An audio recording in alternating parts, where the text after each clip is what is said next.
Bonjour tout le monde, ici Marjorie Théodore. Merci de toujours nous suivre sur les ondes de Canal M. Alors aujourd'hui, je reçois une personnalité, une grande dame. Il s'agit d'Amina Gerba. Il faut un peu d'imagination pour voir ce chemin qui conduit du Cameroun à un siège au Sénat. C'est pourtant celui qu'a emprunté Amina Gerba, seule fille scolarisée dans une fratrie de 19 enfants. Arrivée au Canada en 1986, elle a obtenu son MBA, est devenue femme d'affaires, a travaillé à rapprocher les communautés, a conduit les femmes burkinabées vers l'autonomie. Nommée sénatrice en 2021, elle fait le pont entre l'Afrique et le Canada, maintenant à titre de coprésidente de l'Association parlementaire Canada-Afrique.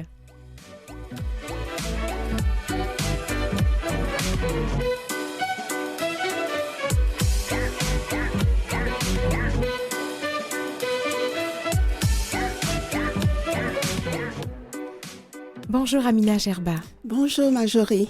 Alors, quel plaisir de t'avoir. Merci déjà d'avoir accepté notre invitation. Je sais que tu as un horaire très chargé, puis on va d'ailleurs en parler beaucoup. Alors, le plaisir est pour moi. Hein. Je suis très contente d'être ici.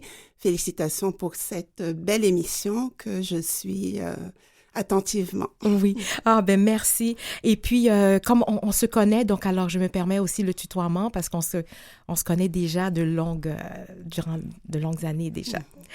Donc, Amina, parce qu'il y a des gens qui te connaissent, il y en a d'autres qui ne te connaissent pas. Tu as donné beaucoup d'entrevues et puis à chaque fois, on en apprend sur toi. Donc, j'espère de tout cœur qu'on va encore en apprendre sur toi pour ceux qui te connaissent déjà ici. Mais par contre, j'aimerais au début, pour mettre en contexte, donc, ce parcours de femmes immigrantes du Cameroun au Québec. Donc, si tu peux nous expliquer un petit peu ce parcours migratoire. Alors, merci de me donner la parole. Écoute, le parcours migratoire est le même pour la plupart les immigrants. Dans mon cas, vraiment, ce qui est assez, comme je dis toujours, qui l'aurait cru, c'est que je suis née, comme vous l'avez dit, d'une famille de 19 enfants, seule fille à avoir pu aller à l'école. Mais c'est quand je le dis, les gens ne peuvent même pas s'imaginer à quel point cette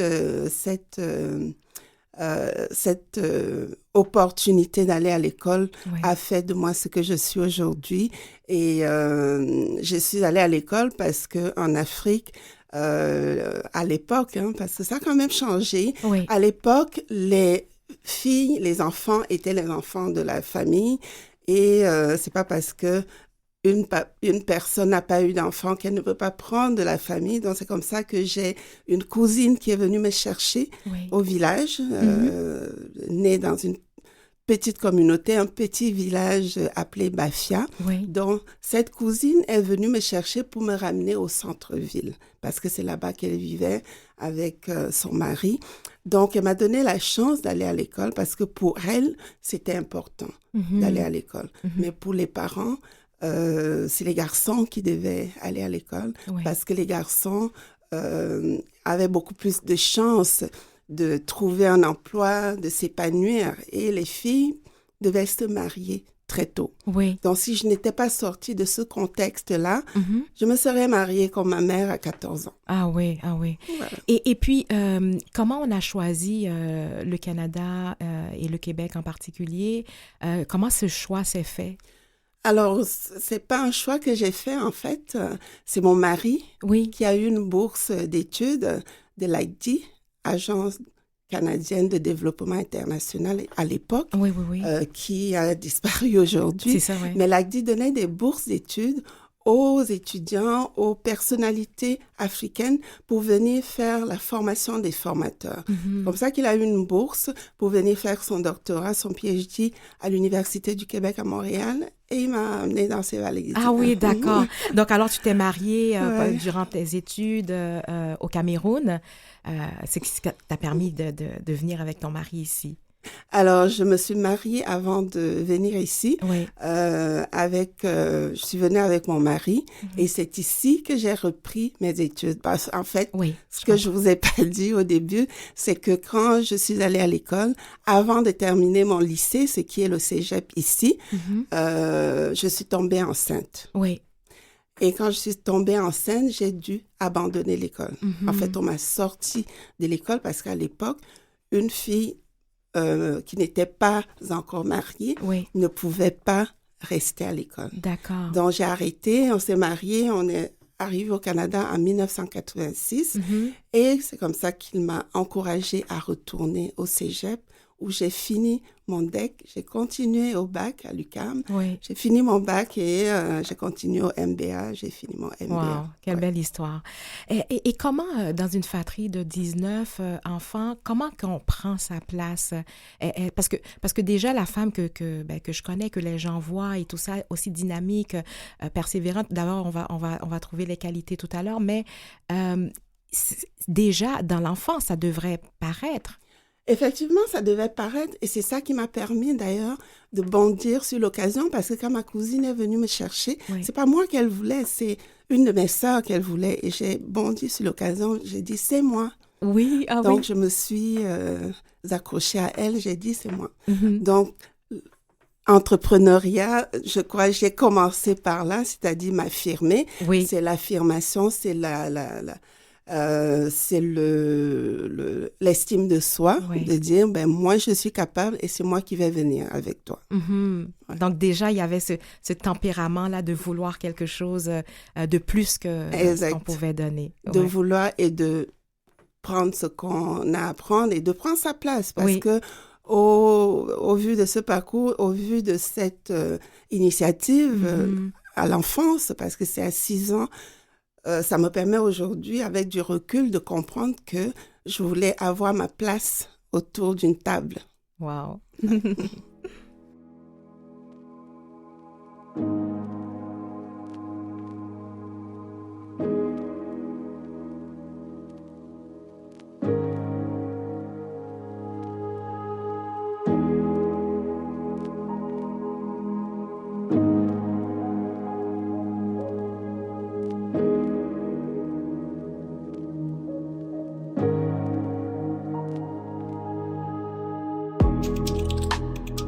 Donc, Amina, tu es arrivée au Québec. Est-ce que tu avais, parce que tu as tellement fait de choses, est-ce que tu avais déjà tant de rêves dans ta tête avant de venir? Écoutez, quand vous tombez enceinte à l'âge de 20 ans, vous commencez votre vie à cet âge-là aussi. Donc, j'étais très, très indépendante. J'ai commencé à faire du commerce. Et dans ma tête, il fallait que j'entreprenne. Il fallait que je m'autonomise. Il fallait que je puisse être ma patronne, donc avoir mon destin entre mes mains. J'avais beaucoup de rêves, c'est sûr, mais c'est les études qui m'ont permis vraiment de bien mettre en place ce que je voulais atteindre comme objectif. C'est ça. Et la vie a placé des opportunités, je crois. Et comme tu l'as fait si bien lorsque ta tante était venue te chercher, de les saisir. Effectivement, il faut vraiment saisir tout ce qui se présente devant soi comme opportunité. Et je crois que c'est ça que j'ai fait. J'ai passé mon temps à le faire. Saisir les opportunités quand on rencontre les gens. Il faut toujours savoir qu'est-ce qu'on peut avoir à partir de cette opportunité-là. Et c'est ça qui m'a permis de continuer à bâtir un chemin avec tout ce que je trouvais autour de moi et tout ce que je voyais autour de moi. Oui. J'avais demandé un peu les qualités que tu avais à des gens qui te connaissent plus, donc dans ton environnement de travail. Donc, alors, il y a 3 adjectifs qui viennent. Alors, passionné. Est-ce que tu dis de ça? Ensuite, après, il va falloir que tu nous convainques que tu es passionné, même si on le sait déjà. Passionné. Je m'engage à fond et avec un enthousiasme marqué dans les sujets activité ou un domaine dans lequel je m'investis en y mettant du temps, énergie, ferveur, détermination et motivation, en travaillant de manière constante et acharnée. Ben, ça me définit totalement. Totalement, hein? Ça me définit totalement parce que je crois que dans la vie, si on n'est pas passionné, on n'avance pas. Ouais. Et quand on est passionné, ça se voit à travers ses actions, ça se voit à travers ses engagements, ça se voit à travers l'engouement qu'on a lorsque l'opportunité arrive. Ouais. Donc, c'est la passion qui se traduit finalement dans le succès. Parce que si on n'est pas passionné, c'est ce que je dis à mes enfants et à tous ceux qui m'entourent, parce que je fais du mentorat aussi, je dis, si vous choisissez un domaine parce que vous allez faire de l'argent, vous vous trompez. Ouais. Parce que si on n'est pas passionné par ce qu'on entreprend, on fait fausse route. Ouais. Parce qu'on suit la passion des autres. On voit les gens réussir et on croit qu'ils réussissent parce qu'ils ont fait telle chose, nous aussi, on va les imiter. Ouais. Il ne faut pas imiter les gens. Il faut vraiment être passionné et choisir les activités, les implications, les entreprises même, en fonction de cette passion-là qui nous anime, parce que c'est cette passion qui nous amène à rêver, c'est cette passion qui nous amène à achever les objectifs qu'on se fixe. Sinon, on est égaré. Voilà, très bien dit. Ensuite, deuxième, c'est la persévérante.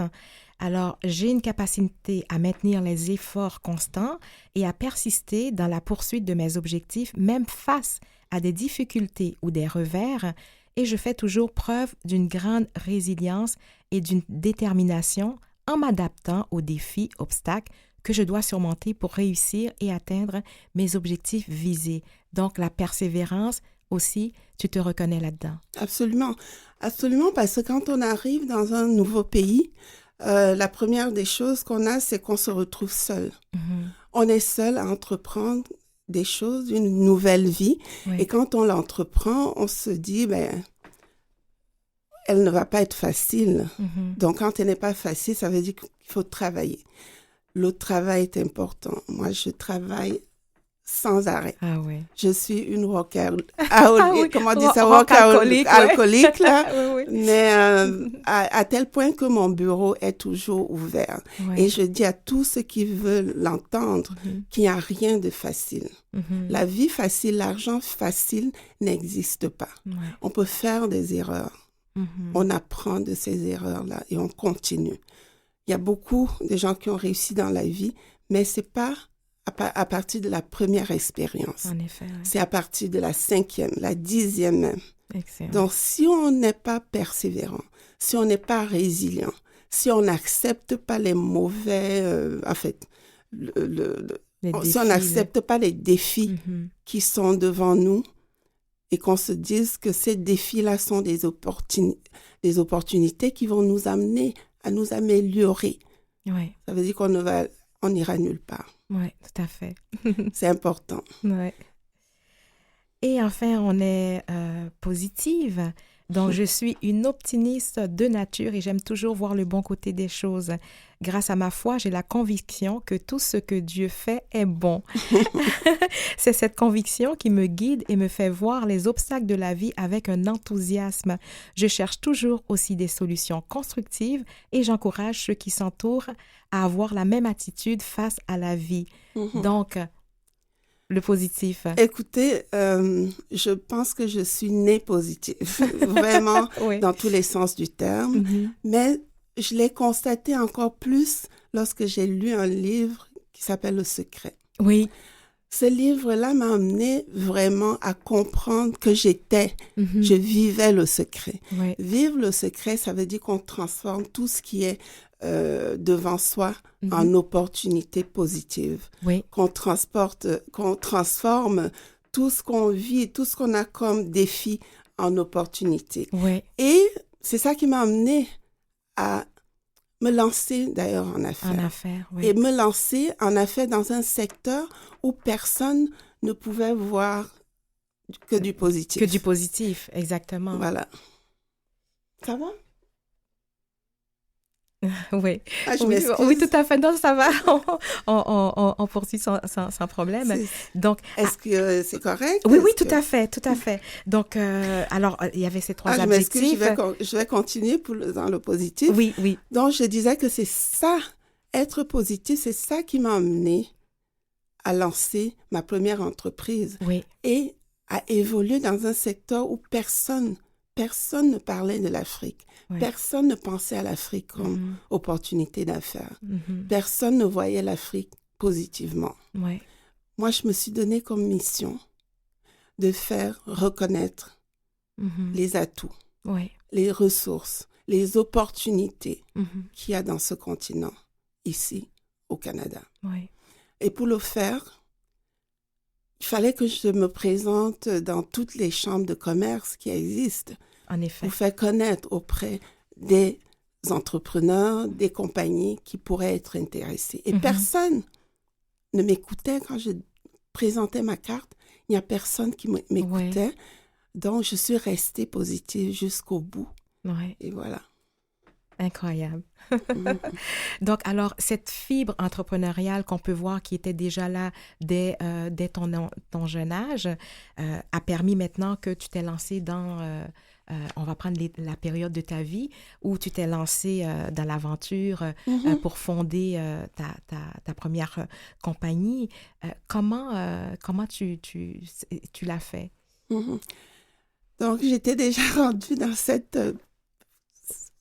cette partie-là sans le savoir que vous allez poser la question. En fait, comment je l'ai fait quand je suis arrivée au cégep? J'étais la plus vieille fille du cégep et dans ma classe. Oui. Parce que je suis retournée aux études à 25 ans. Oui, d'accord. Donc, pour le cégep, c'est très tard. Et je me retrouvais avec des jeunes qui me posaient la question sur mes origines et tout. Et c'est les mêmes questions qui revenaient. Vous venez d'Afrique. Est-ce qu'il y a des routes? Est-ce qu'il y a des maisons? Est-ce qu'il y a? Et quand je me suis retrouvée à l'université, c'était la même chose. Les gens, j'ai compris qu'il y avait une méconnaissance de l'Afrique. Oui. Une méconnaissance, et pour combler cette méconnaissance, je me suis donné comme mission de lancer cette entreprise-là qui avait comme mission vraiment d'ouvrir les yeux, d'informer les entreprises sur les opportunités d'affaires. C'est comme ça que c'est venu l'idée de me lancer en affaires. Donc, la première entreprise, c'était le groupe conseil? Oui, c'était un groupe conseil, Afrique Expansion Inc., qui avait comme mission, comme je le disais, vraiment de faire le pont déjà entre les entreprises canadiennes et africaines. Montrer aux entreprises canadiennes à travers des missions commerciales, à travers une revue qu'on a créée avec mon mari, que l'Afrique n'était pas que un pays, parce que déjà les gens pensaient que c'était juste un pays, dont l'Afrique était un continent avec 54-55 pays, et que ces pays-là n'étaient pas au même niveau de développement. C'est vrai qu'il y a de la pauvreté, c'est vrai qu'il y a des maladies, il y a de la famine dans certains pays, mais d'autres pays en Afrique sont vraiment des pays qui sont très développés en termes d'opportunités. Il y avait beaucoup de choses à faire. C'était ça qui me motivait, qui m'a donné vraiment l'envie de poursuivre avec cette compagnie-là. D'accord. J'en parle, mais je n'y suis plus parce que c'est important de le dire, parce que en fait... Mais tout à fait, ça je le sais, parce que d'ailleurs, je vais te poser la question un petit peu plus tard, mais le fait, c'est parce que ça fait partie de ton parcours, donc c'était important de le faire, même si avec le rôle actuel, on a dit c'est des parties. D'accord.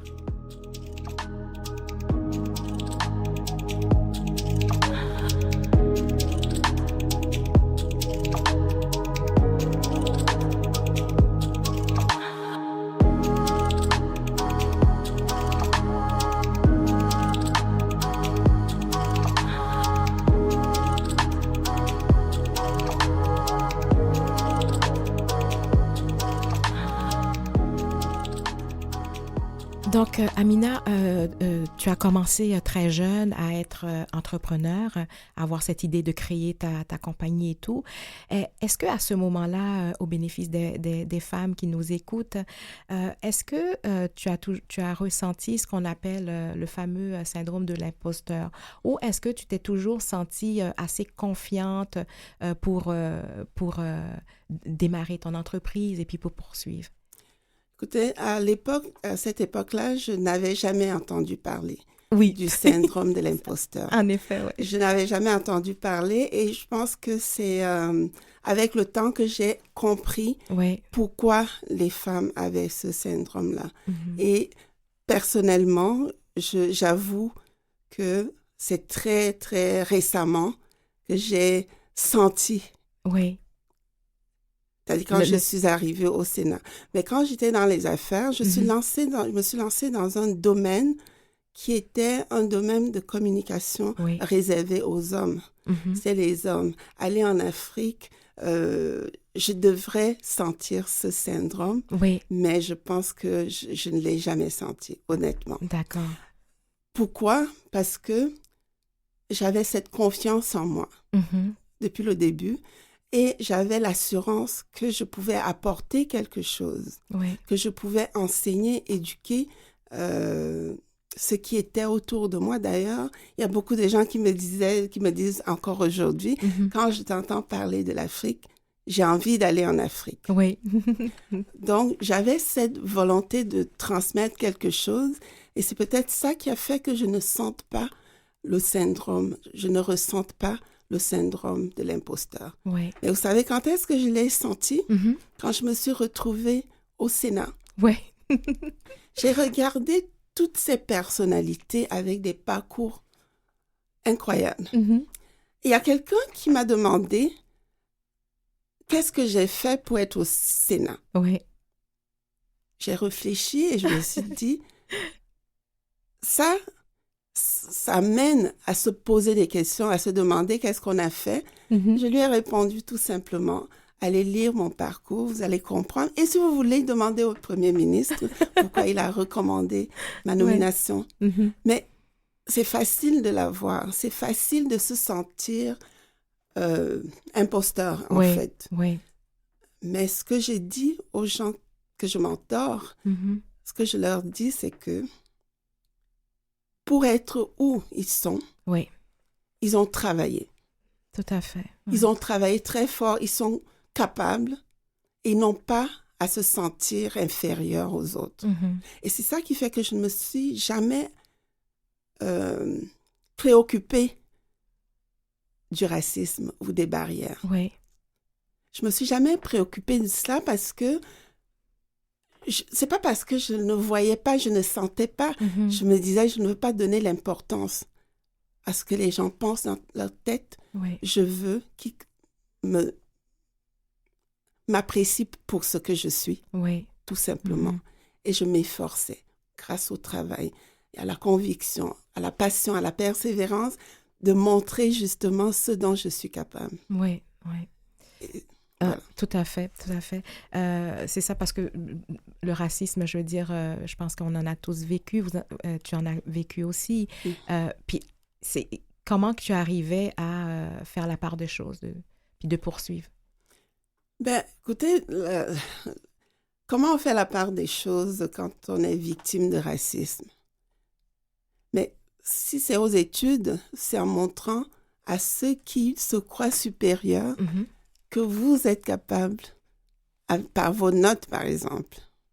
Par vos notes, vous allez prouver que vous êtes capable et que les gens ne doivent pas se contenter de regarder votre peau.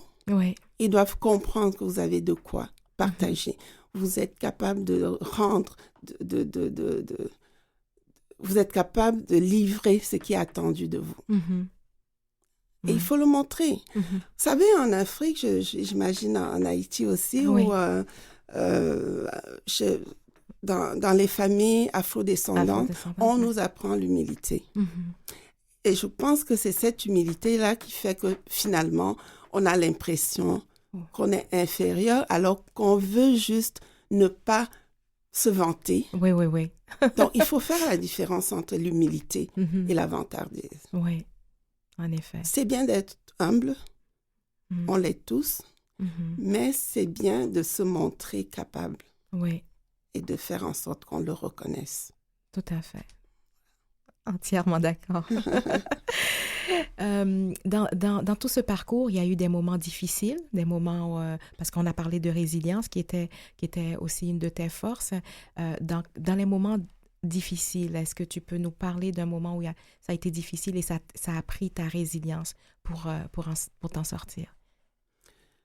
Les moments difficiles, je peux en parler toute la vie. Hein. Je pense que se lancer en affaires, c'est un pari risqué. Oui. Et être en affaires tous les deux, le mari et la femme, c'est doublement risqué. Donc, on a tout misé au point où, à un moment donné, on n'avait plus de salaire. On n'avait plus de salaire, donc il fallait persister. Il fallait persister jusqu'au moment où on a eu enfin ce contrat qui est venu tout éclairer. Qui est venu nous montrer que voilà, vous êtes sur la bonne voie et il fallait continuer. Et quand on nous enseigne au niveau du MBA, la plupart du temps, on vous dit 3 ans, l'entreprise, ça, c'est théorique. C'est théorique. Moi, j'ai été en affaires pendant 25 ans et je peux vous dire que c'est durant la 10e année que réellement, je me suis sentie, j'ai senti que j'ai réussi en affaires après 10 ans. Donc, il a fallu persévérer. Il a fallu y croire. Il a fallu travailler, avoir la foi. Et si je pouvais vous raconter des anecdotes, je pense qu'on passerait une semaine ici à parler. Mais si vous en voulez une, je peux vous donner une. Tout à fait. Là, c'est quand j'ai créé l'autre entreprise qui est dans les cosmétiques. Je la raconte toujours. J'en ai 2 que je peux vous raconter pour voir à quel point c'est important de persévérer et de croire en soi. La première, c'est quand j'ai créé mon entreprise de cosmétiques avec les femmes du Burkina. On s'est retrouvés à avoir une première commande qui venait du Cameroun. On a produit la commande, on envoie au Cameroun. La commande arrive après 45 jours. Les produits avaient noirci. Wow, OK. Totalement noirci. C'est allé dans la poubelle. Parce qu'on n'a pas compris qu'il y avait des ingrédients chimiques qui pouvaient altérer les produits. Donc, on a dû jeter. Évidemment, on n'a pas été payé. Tout à fait. Donc, on a dû se remettre au travail en disant, qu'est-ce qu'il faut faire pour régler ça? Et on a trouvé la solution. Vous écoutez Vivement les femmes avec Marjorie Théodore. Donc, toujours avec moi, Amina Gerba, sénatrice et coprésidente de l'Association parlementaire Canada-Afrique. Donc, alors, je reviens à la question. Quelle a été la solution? Alors, la solution à ce problème était d'enlever tout ce qui était chimique dans nos produits. Donc, c'est comme ça qu'on est devenu une marque essentiellement de produits naturels, sans aucun ingrédient chimique. Et nous avons continué à produire malgré la grosse perte financière. Ça a été tout un apprentissage, là. Tout un apprentissage. Et comme je disais tantôt, on apprend de ses erreurs et on a appris avec celle-là et puis on s'est lancé dans une nouvelle voie qui a porté fruit. Donc, l'entreprise que tu as fondée justement au niveau des cosmétiques, il y avait le beurre de karité qui était je pense, un produit. Donc, mais ce que je veux voir, c'est qu'il y avait tout un écosystème que tu as bâti avec il y avait l'entreprise, mais il y avait les femmes. Est-ce que tu peux nous expliquer aussi tout l'écosystème autour de cette entreprise-là? Écoutez, on est parti du fait que nous croyons profondément que l'Afrique regorge de produits naturels, de ressources naturelles qui ne demandent qu'à être exploités. Donc, c'est sur cette base-là que je me suis rapprochée des femmes du Burkina Faso pour exploiter leur matière première qui est considérée comme l'or vert du Burkina, l'or vert des femmes, parce que ce n'est produit que par les femmes. Mais il n'y a pas que le beurre de karité, il y a d'autres ingrédients que nous avons pu mettre dans ces produits-là, venant du Maroc, l'huile d'argan, venant du Mali, l'huile de baobab, ainsi de suite. Tout ça, c'était pour aider ces femmes à devenir autonomes. Donc, l'écosystème s'est créé autour du beurre de karité en premier au Burkina Faso, où nous avons aidé les femmes productrices à devenir les premières au monde à obtenir la certification biologique pour leur beurre de karité. Du coup, leurs matières premières sont passées ont triplé de prix. Donc, c'était pour moi une façon vraiment de les amener à une meilleure autonomisation. Et ça s'est fait également à travers un fonds social qu'on a créé là-bas. Et le fonds, parce que vous savez, les femmes, quand elles ont leurs enfants, elles vont à l'hôpital, elles n'ont pas d'assurance. Et elles n'ont pas de quoi payer les médicaments. Notre fonds social leur a permis d'avoir une carte un peu, c'est pas une carte d'assurance maladie, pour aller dans les pharmacies et obtenir des médicaments. Donc, c'est un écosystème vraiment de productrices qui partait de la cueillette, pas la cueillette, parce que le beurre de le karité, c'est un fruit qui se mange et dont le noyau comprend une amande, et c'est cette amande qu'on écrase pour en faire du beurre ou de l'huile de karité. Donc, c'est un produit qui est exceptionnel, qui se consomme de bout en bout. Donc, finalement, il y a de nombreuses femmes que tu as amenées à une émancipation, à devenir aussi autonomes. Quand on les a rencontrées, les femmes productrices, elles étaient 20. Au moment où je vous parle, elles sont plus de 2000 qui ramassent les noix, écrasent les noix, commercialisent les noix. Donc, on les a amenées à éduquer leurs enfants. Éduquer leurs enfants, ça veut dire, les 2000, ça veut dire des familles multipliées par 8 personnes en moyenne. Donc, 8 personnes, 8 enfants en moyenne qu'on peut éduquer, qu'on peut soigner. Et pour moi, c'est ce qu'on devrait faire. Puis, lorsque tu reviens dans ton pays d'origine, au Cameroun, qu'est-ce que tu ressens? Parce que, premièrement, il doit y avoir de l'admiration de tous ces gens-là qui t'ont vu évoluer. Qu'est-ce qu'on ressent quand on revient au pays?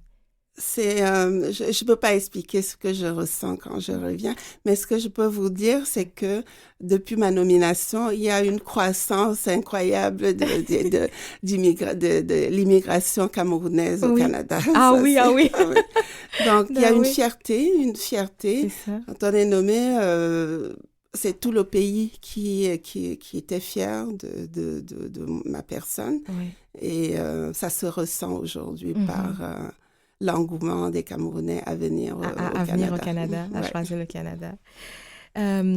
Tu as 4 enfants, donc avec cette mère et aussi un père, parce que il y a la fibre entrepreneuriale est dans la famille. Qu'est-ce qu'ils font? Qu'est-ce que vous avez, que tu as transmis, ou ton conjoint et toi a transmis aux enfants qui font que maintenant, ce sont des adultes, puis qui sont chacun dans leur chemin? Qu'est-ce qui a été cette transmission? Et puis, est-ce qu'ils ont pris de ce qu'on voit de la mère? Ce que j'ai transmis, c'est la résilience. Et la capacité de croire en soi, d'oser. Il y a un mot qui revient, une expression qui revient toujours dans notre famille. C'est « pourquoi pas ». Pourquoi pas? Parce que on va dire, il y a 1% qui réussissent dans le domaine des arts. Pourquoi ce ne serait pas toi? Il faut y croire. Croire que ce qui est réservé à 1%, moi, je peux l'atteindre si je travaille, si j'y crois, si je persévère. Ouais. C'est ça qui est la fibre familiale, Ouais. le fil conducteur. Le fil conducteur. Et c'est ça qui fait qu'ils sont presque tous aujourd'hui entrepreneurs. Dans des domaines aussi variés que le sport, que les arts, que le design, les banques, les finances. Oui. Écoutez, ils sont dans tous les sens entrepreneurs. Ouais. Donc, les 4 ont pris de ça pour évoluer dans leur propre champ d'activité et aussi, ce que tu dis bien, dans leur passion. Dans leur passion. Oui. Faut y croire. Donc, actuellement, tu es sénatrice et aussi coprésidente de l'Association parlementaire Canada-Afrique. Dis-moi comment on fait la transition entre l'entrepreneuriat et le Sénat. Donc, comment tu as fait? Puis surtout, comment cette opportunité est arrivée? C'est une opportunité. Alors, j'ai bien hâte d'entendre ça. La transition. Écoutez, déjà, c'est pas quelque chose que j'ai planifié. D'accord. Je rêve beaucoup. Je suis une rêveuse, mais je n'ai jamais rêvé de celui-là, de ce choix-là de carrière. Ça m'est arrivé et je l'ai accepté parce que je pense que pour moi, j'ai toujours pensé qu'il faut avoir un impact autour de soi. Comme je le dis toujours, on a beau avoir de gros chiffres d'affaires, si on n'a pas un impact, il n'y a personne qui le saura. Ouais. Et en travaillant au Sénat, je me suis en allant au Sénat, je me suis dit que c'est l'occasion, c'est l'endroit où je peux avoir le plus d'impact. Non seulement dans la communauté locale, mais aussi nationale, internationale. Ce que je faisais déjà personnellement dans mes entreprises, je pense que je peux le multiplier par 10, 20 en étant au Sénat. Pourquoi? Parce que au Sénat, on représente nos communautés. On porte la voix de nos communautés. On regarde des projets de loi avec les lentilles de nos communautés. Il n'y a pas mieux. Et on peut apporter des projets de loi privés ou soutenir des projets de loi qui sont déjà là. Donc, pour moi, il n'y avait pas mieux que ça pour une fin de carrière. Oui. Puis, est-ce que l'entrepreneuriat te manque? Ce qui me manque surtout, c'est l'entrepreneuriat. Je veux dire, je serai toujours entrepreneur. Je conseille, je mentor. J'ai autour de moi un écosystème qui me consulte. Donc, personnellement, ça ne me manque pas. Ce qui me manque surtout, c'est l'écosystème que j'avais, par exemple, faire du réseautage, rencontrer des gens. Aujourd'hui, ce n'est plus la même chose. Aujourd'hui, mes déclarations ne m'appartiennent plus. Mon image ne m'appartient plus. Alors que je suis sénatrice indépendante. Mais je pense qu'on est plus indépendant quand on est à la tête de son entreprise. Tout à fait. Donc, c'est ce côté-là que je dois gérer intelligemment parce qu'il y a beaucoup, beaucoup à apprendre. J'apprends énormément. Je découvre des choses qui m'étaient totalement inconnues avant.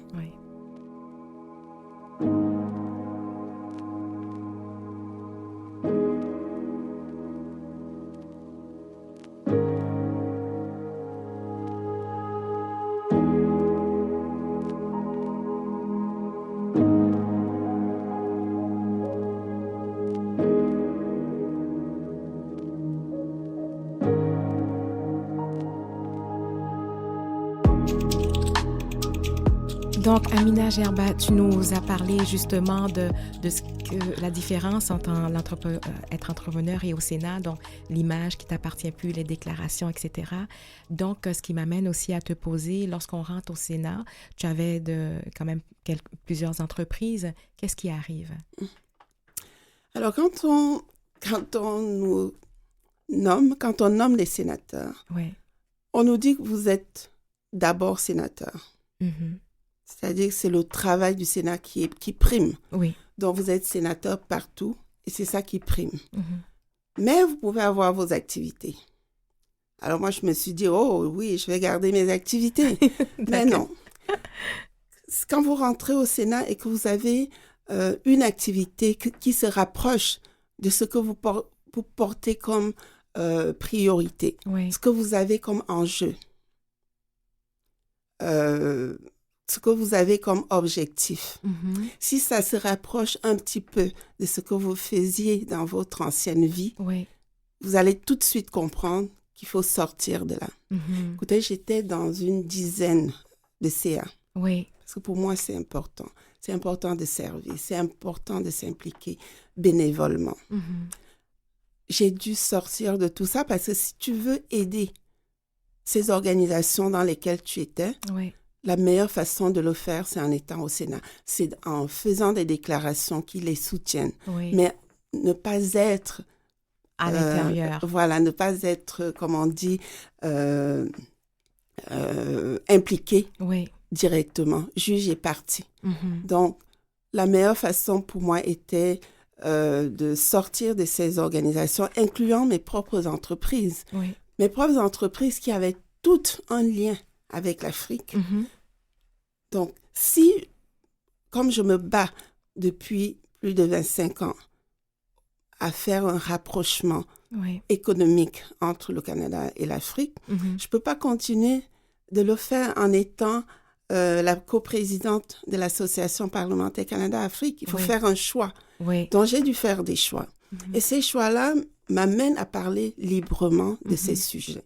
Donc, c'est la première surprise qu'on a quand on devient sénateur, c'est de voir qu'est-ce qui est prioritaire pour vous.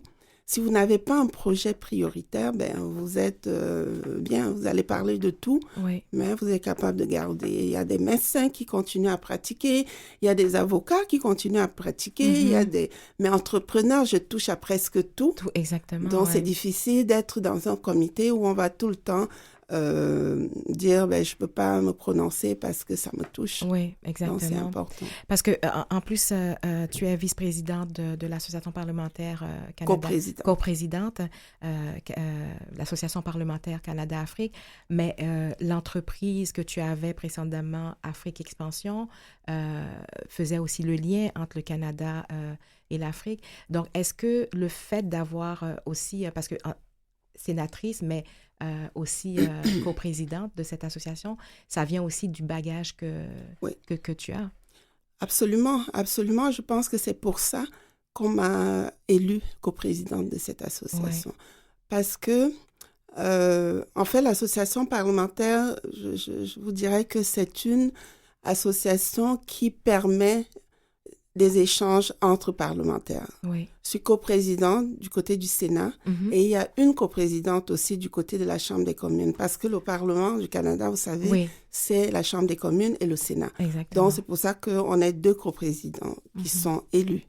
Et je pense qu'ils ont vu mon parcours. Le Premier ministre, quand il m'a nommé, il m'a demandé de continuer à faire ce que je faisais déjà pour le Canada et l'Afrique. Donc, c'est une fierté et un honneur de continuer à faire ça au sein du Parlement du Canada. Avant le Sénat, tu étais plus au niveau du Grand Montréal. Est-ce que maintenant, puisque c'est à Ottawa, est-ce que tu dois vivre à Ottawa? Alors oui, je vis à Ottawa durant les périodes, durant les sessions parlementaires. Et je représente le Québec. Et le Québec est la seule province qui a des divisions sénatoriales.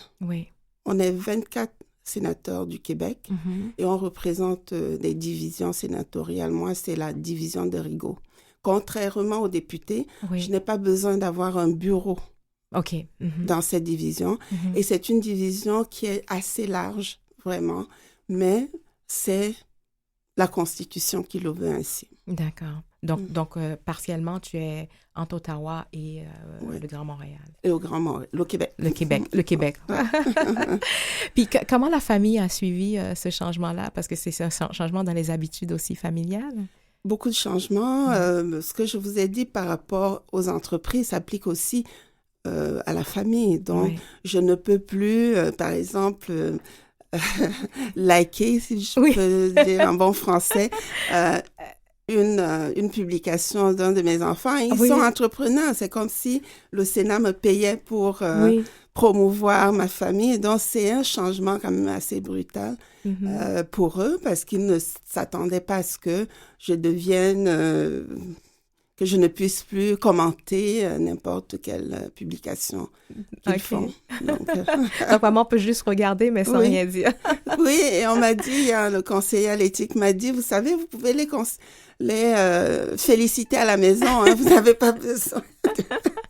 Ah ouais, parce qu'il y a tout un protocole à suivre. Oui, c'est très difficile, je vous avoue, c'est très contraignant. Oui.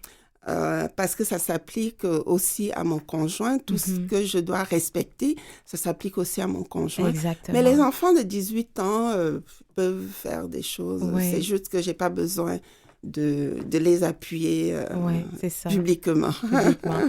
Je suis très contente que tu aies nommé le conjoint parce que ma prochaine question était justement pour le conjoint, c'est-à-dire que oui, en tant que femme, on peut réussir seule, on peut réussir avec notre famille, etc. Mais l'apport du conjoint, quel a été l'apport de ton conjoint dans tout ce succès? Écoute, je peux dire qu'il est derrière tout ce succès, en fait. Oui. Parce qu'il m'a donné la possibilité de grandir, en fait. Quand on est arrivé au Canada, il aurait pu, me dire, t'as pas besoin de poursuivre tes études. En effet. Tu fais des enfants. Mais moi, ce que je vous ai pas dit, c'est que chacun de mes enfants que j'ai eu au Canada, je l'ai eu à chaque fois, c'était à la fin de mes études. Ah oui? Quand j'ai eu ma deuxième qui est née au Canada, je finissais mon DEC. La troisième, je finissais mon bac. Ah, OK. Le quatrième, c'était 1 an après mon MBA. Oui. Et qui était là pour me soutenir? C'est lui. Oui. Moi, j'allais faire mon MBA. J'étais dans les bibliothèques tout le temps, mais c'est lui qui était là parce qu'il était en rédaction de thèse. C'est lui qui s'occupait des enfants. Donc, si vous n'avez pas un conjoint qui vous appuie, qui vous supporte, qui vous fait confiance, c'est difficile de réussir. Et moi, je dis toujours que j'ai eu cette chance-là. Et, tant mieux. Ouais.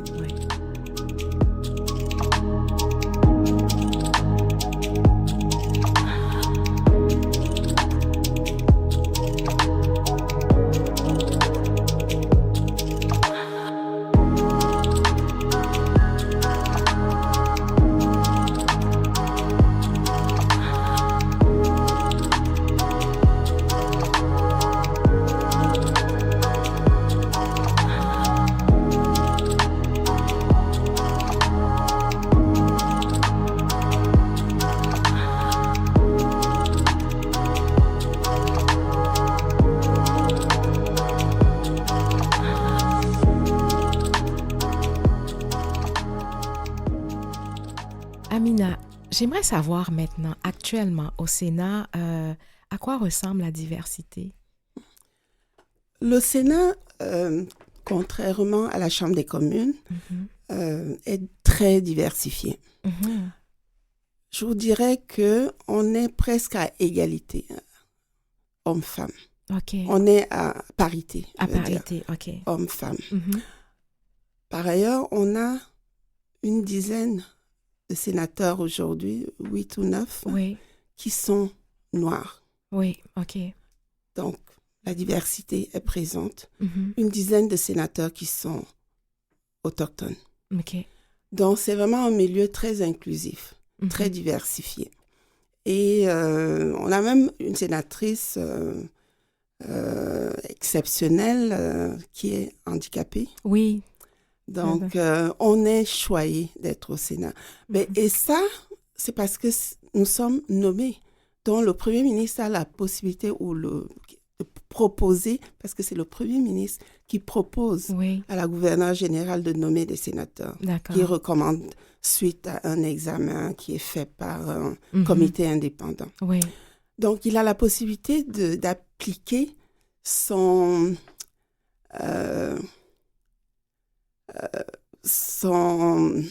comment je peux dire? Droit de veto? Non, son choix oui. en fonction de ce qui est. OK. Alors qu'à la Chambre des communes, c'est des élections qui décident. Oui. Donc, s'il n'y a pas plus de femmes qui se présentent, s'il n'y a pas plus de minorités qui se présentent, et encore, quand les minorités se présentent, est-ce qu'elles sont élues? Est-ce qu'elles ont envie de se présenter en politique? Oui. Ça, le contexte est différent. Le contexte est différent. Ça, c'est différent. On a la possibilité, en tant que Premier ministre, d'avoir cette diversité, cette parité. Et, oui, de pouvoir, et puis de pouvoir plus l'imposer. Exact. Tandis en élection, ça dépend de beaucoup d'autres facteurs. Exactement. Il a la capacité d'imposer ce choix-là. Surtout que depuis 2016, je ne sais pas si vous êtes au courant, le Sénat, tous les sénateurs sont devenus, pas tous les sénateurs nommés par ce Premier ministre, très honorable Justin Trudeau, sont des sénateurs indépendants. D'accord. Avant, c'était juste 2 groupes, 2 caucus, libéraux, conservateurs. Okay. Quand il est arrivé au pouvoir en 2015, il a décidé de faire du Sénat un Sénat indépendant avec des sénateurs indépendants nommés selon un processus indépendant. Donc, ça a permis qu'aujourd'hui, on est à presque 85% de sénateurs indépendants, c'est-à-dire qui ne sont pas liés à aucun parti politique. Oui, je comprends. Oui. Voilà. Oui, qui est quand même une notion très importante. Là. Ouais. OK. Donc, on sait que la fonction de sénateur peut s'exercer jusqu'à 75 ans. Tu es une jeune femme aussi. Alors, est-ce que tu te vois aussi longtemps au Sénat et puis aussi loin du monde des affaires? Est-ce que tu es capable de te prolonger jusqu'à ce moment-là? Écoutez, un jour à la fois. Pour le moment, j'ai des ambitions au Sénat, j'ai des projets, j'ai beaucoup à faire au Sénat. On verra si je réalise tout ce que je veux réaliser pour les Canadiens. Au Sénat, on verra la suite. Pour la suite. Mais pour le moment, je suis là pour le reste du mandat et on verra comment ça se présente. Oui. Et puis, après 3 ans en tant que sénatrice, je pense que c'est bien 3 ans, est-ce que tu sens ton impact et tu sens que tu es capable d'aller encore plus loin? Est-ce que c'est quelque chose que tu ressens? Puis, il y a ou des choses dont tu peux nous parler? Alors, après 3 ans...